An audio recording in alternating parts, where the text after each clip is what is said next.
As-tu déjà réfléchi à la manière dont Noé et sa famille ont survécu plus d'un an, 370 jours, à l'intérieur d'une immense arche en bois, entourée d'animaux, complètement isolés du monde extérieur, avec seulement leur confiance en Dieu pour continuer à avancer? La plupart d'entre nous connaissent la version pour enfants de l'arche de Noé. Les animaux qui entrent par deux, la pluie qui dure 40 jours. Mais la Bible raconte une histoire bien plus profonde et intense d'endurance. Dans cette vidéo, nous parcourons le livre de la Genèse pas à pas, depuis la construction de l'arche jusqu'à la tente et enfin jusqu'à la promesse de Dieu symbolisée par l'arc-en-ciel. En suivant le parcours de Noé, nous découvrirons des vérités qui s'appliquent encore à nos vies aujourd'hui. Reste jusqu'à la fin, car ce n'est pas seulement une histoire de survie, elle pointe vers le salut trouvé en Jésus-Christ. En réalité, notre récit commence bien avant que la pluie ne tombe. À l'époque de Noé, le monde n'était pas seulement en difficulté, il était complètement brisé. L'humanité débordait de méchanceté, de cruauté et de rébellion. Genèse 6:11 le dit ainsi. La terre s'était corrompue devant Dieu et était remplie de violence partout. Ce n'était pas une série de petits problèmes dans la société. C'était arrivé à un point où Dieu voyait la destruction totale comme la seule solution. Genèse 6:13 nous rapporte ces paroles.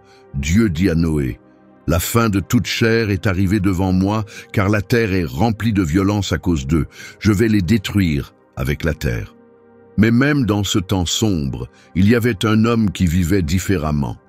Genèse 6:9 le décrit. Noé était un homme juste, intègre parmi les gens de son époque, et il marchait avec Dieu. Réfléchis à cela, tous les autres suivaient leurs propres désirs égoïstes, vivant dans le mal. Genèse 6:5 le décrit clairement. Mais Noé n'a pas suivi ce chemin. Il a choisi une autre voie. Il est resté proche de Dieu. Il a écouté quand les autres ignoraient. Puis vint l'ordre qui changea sa vie. Genèse 6:14 rapporte « Fais-toi une arche en bois de cyprès ». Essaie d'imaginer l'ampleur de cette instruction.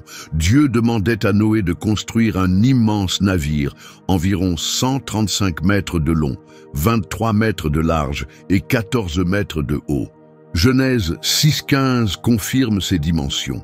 C'est à peu près la taille d'un navire de guerre moderne, et ce n'était pas près de la mer, mais sur la terre ferme. Pour ceux qui regardaient, cela devait sembler insensé. Les gens ont probablement ri de lui. Peut-être pensaient-ils qu'il avait perdu la tête, se moquait de sa confiance et ridiculisait tout son travail. Mais Noé a obéi.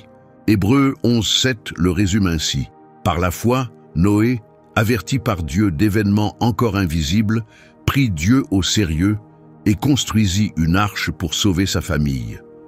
Remarque bien cette partie, des événements qui n'avaient jamais eu lieu auparavant.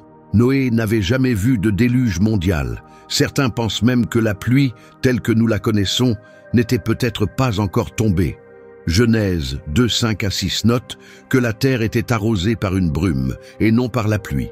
Pourtant, lorsque Dieu donna ses instructions, Noé les accepta. Sa confiance en Dieu fut la première chose qu'il eut. Avant de penser à la nourriture, à l'abri ou aux outils, il crut que Dieu ferait exactement ce qu'il avait dit. L'obéissance de Noé n'a pas seulement sauvé sa propre vie, elle a sauvé toute sa famille. Parfois, la confiance d'une seule personne devient l'abri qui protège les autres. C'est là que commence la véritable survie. Pas en construisant des défenses ou en accumulant des provisions, mais en écoutant et en croyant la voix de Dieu. Même quand les autres trouvent cela insensé, le moment finit par arriver. Tout était prêt, les animaux étaient venus, l'arche était terminée, non pas comme un monument ou un projet étrange, mais comme le seul lieu sûr qui restait sur la terre. Genèse 7 nous donne un détail puissant. Dieu n'a pas dit « entre dans l'arche ». Il a dit « viens ». Pourquoi est-ce important? Parce que Dieu était déjà là. L'arche n'était pas seulement une immense structure en bois, c'était un lieu rempli de la présence réconfortante de Dieu. Quand Dieu appelle, il ne nous envoie jamais seuls. Il nous invite à le rejoindre en disant « Viens » parce qu'il est déjà devant nous. Noé a répondu par l'obéissance, emmenant avec lui sa femme, ses 3 fils et leurs épouses. Sem, Cham et Japheth, avec leurs femmes, 8 personnes au total. Sur toute la population du monde, seuls ces 8 furent épargnés. 1 Pierre 3,20 en parle ainsi. Dieu patientait au jour de Noé pendant la construction de l'arche. Dans cette arche, un petit nombre de personnes, c'est-à-dire 8, furent sauvées à travers l'eau. Pendant 7 jours entiers, ils restèrent dans l'arche avant que quoi que ce soit ne commence. Genèse 7,10 le confirme. Imagine la scène. Assis dans un espace clos, entouré de silence, peut-être en entendant encore les voix de ceux qui doutaient ou se moquaient. Mais Noé resta confiant dans le temps de Dieu. Puis cela commença. Le ciel s'ouvrit largement, l'eau jaillit du dessous de la terre. Le jugement de Dieu arriva rapidement. Genèse 7:11 à 12 l'explique. La 600e année de la vie de Noé, toutes les sources du grand abîme jaillirent, le ciel s'ouvrit et la pluie tomba pendant 40 jours et 40 nuits. Ce déluge n'était pas une simple tempête. C'était une explosion d'eau venant à la fois du ciel et de la terre. La création elle-même se défaisait. Puis nous lisons l'un des moments les plus solennels de la Bible. Genèse 7:16 dit « L'Éternel ferma la porte derrière lui ». Le même Dieu qui avait appelé Noé à entrer fut celui qui ferma la porte. Ce n'était pas Noé, ce n'était pas l'un de ses fils. Dieu seul scella l'entrée. Cet acte fut un signe de salut. Quand Dieu ferme quelque chose, personne d'autre ne peut l'ouvrir. Une fois qu'il ferme une porte, nul ne peut la forcer. Apocalypse 3:7 le dit ainsi. Quand il ouvre, personne ne peut fermer, et quand il ferme, personne ne peut ouvrir. Pour ceux qui étaient à l'extérieur de l'arche, le temps de la grâce était terminé. L'occasion était perdue. Mais pour ceux qui étaient à l'intérieur, la sécurité était assurée. Aucune tempête, aucune vague, aucune puissance humaine ne pouvait annuler ce que Dieu avait scellé. Ce moment est une image puissante de ce que représente le salut en Jésus. Tout comme Noé fut protégé dans l'arche, les croyants aujourd'hui sont gardés par le Saint-Esprit. Éphésiens 1 verset 13 dit que ceux qui croient en Christ sont marqués d'un sceau, l'Esprit Saint promis. Être sauvé ne dépend pas de la force avec laquelle nous tenons Dieu, mais de la force avec laquelle lui nous tient. À ce moment-là, la ligne entre les sauvés et les perdus fut tracée par une simple porte en bois, fermée par la main de Dieu. Puis, le déluge commença. Le monde que Noé connaissait fut englouti par l'eau. Genèse 7:11 à 12 le décrit. La 600e année de Noé, le 17e jour du 2e mois, toutes les sources de l'abîme jaillirent, et le ciel s'ouvrit, faisant tomber la pluie pendant 40 jours et 40 nuits. Ce n'était pas seulement une pluie intense, c'était la structure même de la création qui se brisait. La terre s'ouvrit.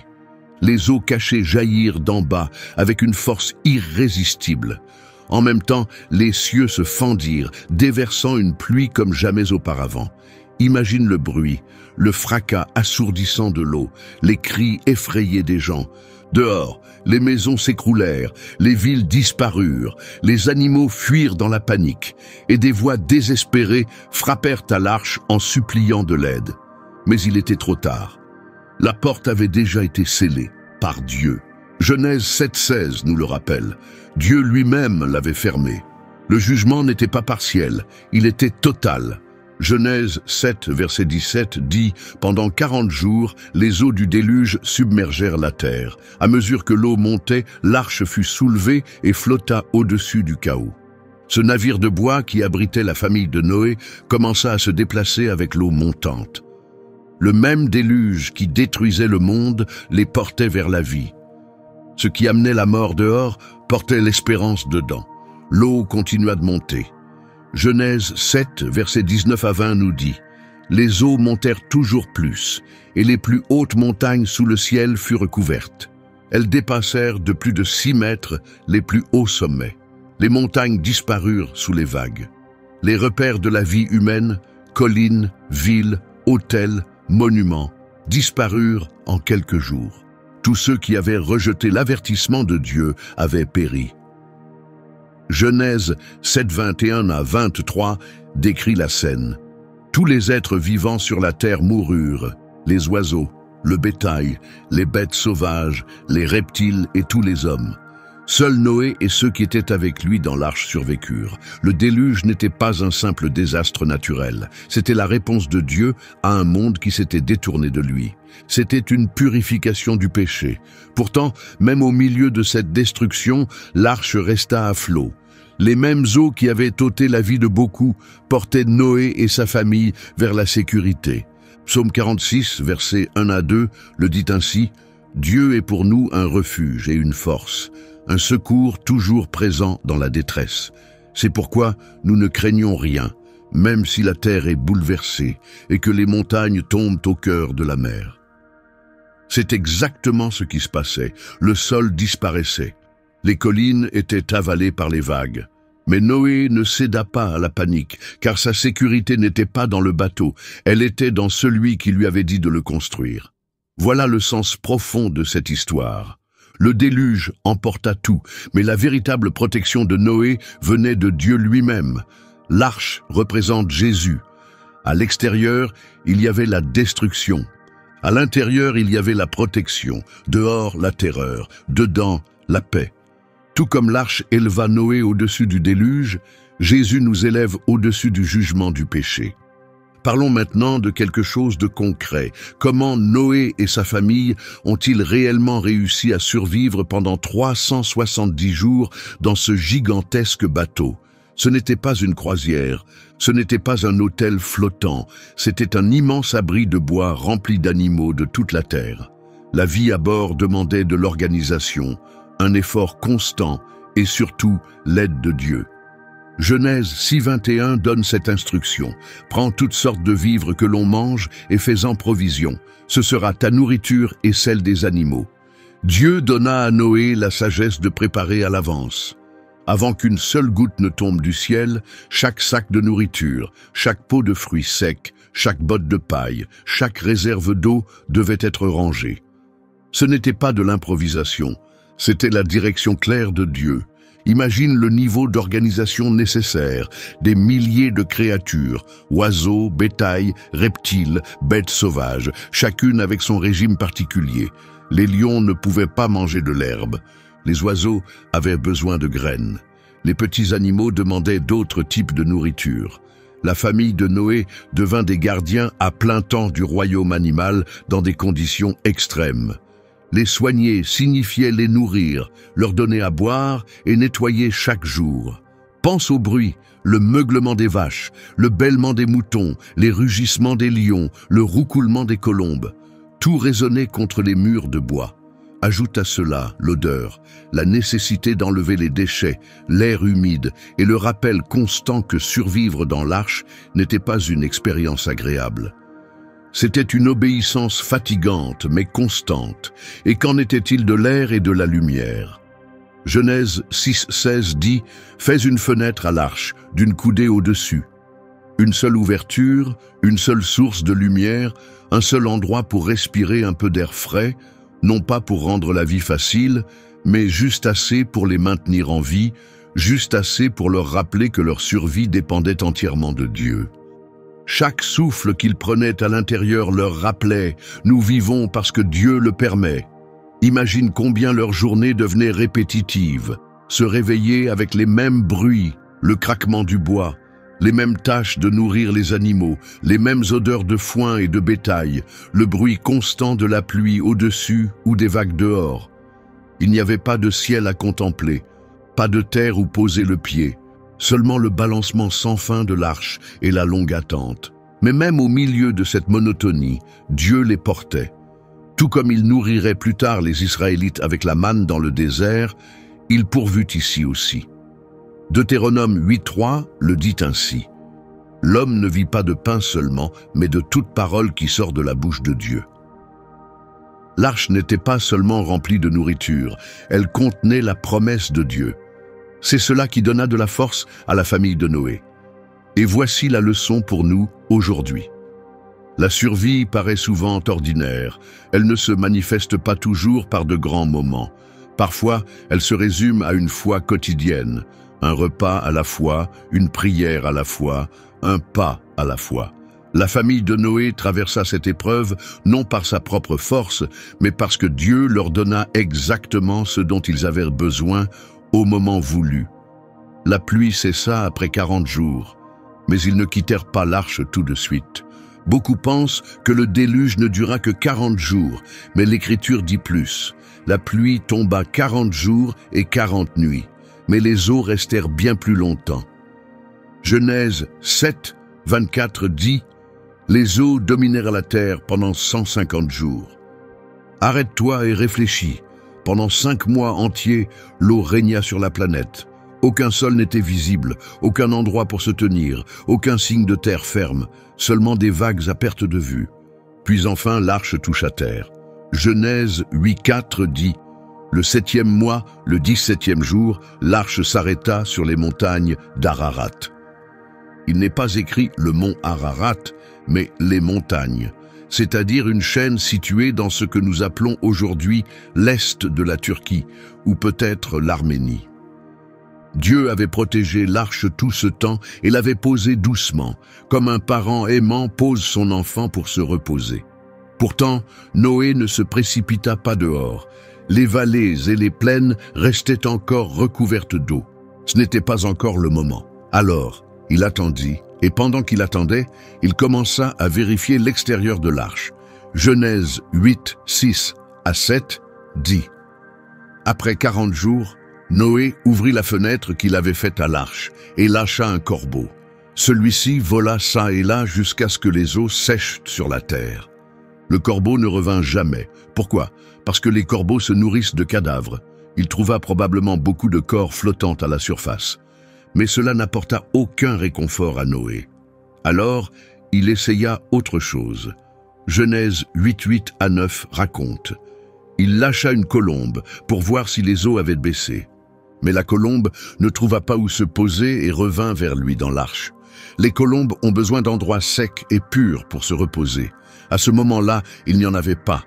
Noé attendit encore 7 jours avant de réessayer. Genèse 8, verset 11, dit « Le soir, la colombe revint avec une feuille d'olivier toute fraîche dans son bec. Alors Noé sut que les eaux avaient baissé. » Imagine la joie quand il vit cette petite feuille. Ce n'était qu'un détail, mais cela signifiait tout. Cela voulait dire que la vie recommençait. Cela voulait dire que la terre guérissait. Cela voulait dire que la restauration de Dieu avait commencé. Mais même alors, Noé ne se précipita pas dehors. Il attendit la direction de Dieu. Genèse 8, 15 à 16 dit « Alors Dieu parla à Noé. « Sors de l'arche, toi, ta femme, tes fils et les femmes de tes fils. » Noé ne sortit pas selon sa propre volonté. Il était entré dans l'arche quand Dieu le lui avait dit, et il en sortit seulement quand Dieu le commanda. Voilà l'essence de la vraie confiance. Une foi persévérante ne se contente pas de tenir bon pendant le chaos. Elle attend patiemment après la tempête aussi. Beaucoup d'entre nous veulent aller vite, ouvrir les portes nous-mêmes, prendre le contrôle, agir par nos propres forces. Mais Noé nous montre que survivre ne dépend pas seulement de la force, cela dépend de la patience. Lamentation 3, 25 à 26 dit ainsi. L'Éternel est bon pour qui espère en lui, pour l'âme qui le cherche.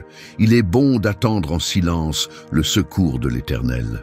Pour Noé, l'attente fut une épreuve de foi autant que la construction de l'arche ou la survie au déluge.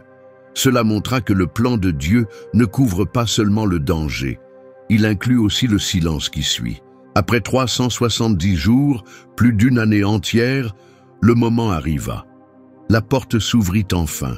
Noé, sa femme, ses 3 fils et leurs femmes posèrent le pied sur la terre ferme, entrant dans un monde complètement transformé. Le silence devait être saisissant. La terre était propre, purifiée par le déluge. Le bruit des villes bondées avait disparu. Les voix des moqueurs n'existaient plus. Même le paysage avait changé. Les montagnes, façonnées par les eaux puissantes, semblaient nouvelles et méconnaissables. La terre était silencieuse, purifiée, mais aussi vide. Imagine la sensation de respirer cette première bouffée d'air pur, sentir de nouveau le sol solide après plus d'1 an debout sur du bois. regarder autour de soi et réaliser que le monde est vide et que ta famille est la seule qui reste. Voilà ce que Noé et ses proches ont affronté. Ils étaient désormais le commencement d'une nouvelle humanité. L'avenir dépendait d'eux. Alors, quelle fut la première action de Noé? Chercha-t-il de la nourriture? Se précipita-t-il pour construire une maison? Réunit-il sa famille pour explorer la terre? Non, sa première réponse fut l'adoration. Genèse 8:20 dit « Noé bâtit un autel à l'Éternel. Il prit quelques animaux purs et quelques oiseaux purs et les offrit en holocauste sur l'autel. Avant de recommencer, il remercia. Avant de reconstruire, il honora Dieu. L'odeur de l'offrande monta, et elle plut à l'Éternel. » Genèse 8:21 dit « L'Éternel sentit cette agréable odeur et dit en son cœur, « Je ne maudirai plus jamais la terre à cause de l'homme, même si son cœur s'incline vers le mal dès sa jeunesse. » Réfléchis à cela, Dieu savait que le péché resterait. Et pourtant, il promit de ne plus jamais détruire la terre de la même manière. Pour confirmer cette promesse, Dieu donna un signe. Genèse 9, verset 13 dit « J'ai placé mon arc dans la nuée, et il servira de signe d'alliance entre moi et la terre. » Cet arc-en-ciel n'était pas seulement une belle scène, c'était un message du ciel, un rappel que le jugement était terminé et que la miséricorde avait commencé. Chaque arc-en-ciel que nous voyons est encore le signe de cette promesse. Il proclame que Dieu est fidèle, qu'il accomplit toujours sa parole, qu'il a fixé des limites aux océans et qu'ils ne recouvriront plus jamais toute la terre. L'autel de Noé nous enseigne quelque chose d'important. Quand Dieu nous fait traverser une épreuve, notre première réponse doit être l'adoration. Pas de se précipiter pour reprendre la vie, pas de courir après le confort, mais de s'arrêter pour dire merci. Psaume 107, verset 1 dit « Louez l'Éternel, car il est bon, car sa miséricorde dure à toujours. » Et l'arc-en-ciel, il nous rappelle que Dieu tient toujours sa promesse. Le déluge représentait le jugement, mais l'arc-en-ciel est la grâce. L'histoire de Noé n'est pas seulement une page ancienne, elle parle directement à nous aujourd'hui. Son temps dans l'arche est rempli de leçons qui comptent encore maintenant. Première leçon, l'obéissance sauve. Quand Dieu parla, Noé écouta, et toute sa famille fut sauvée. Alors que d'autres ignoraient les avertissements, il répondit avec confiance. Genèse 6:22 dit « Noé fit exactement tout ce que Dieu lui avait commandé. » Il ne fut pas sauvé grâce à son talent, sa force ou son intelligence. Noé fut sauvé parce qu'il obéit. De la même façon, notre obéissance à Jésus aujourd'hui trace le chemin qui mène à la vie, loin de la destruction.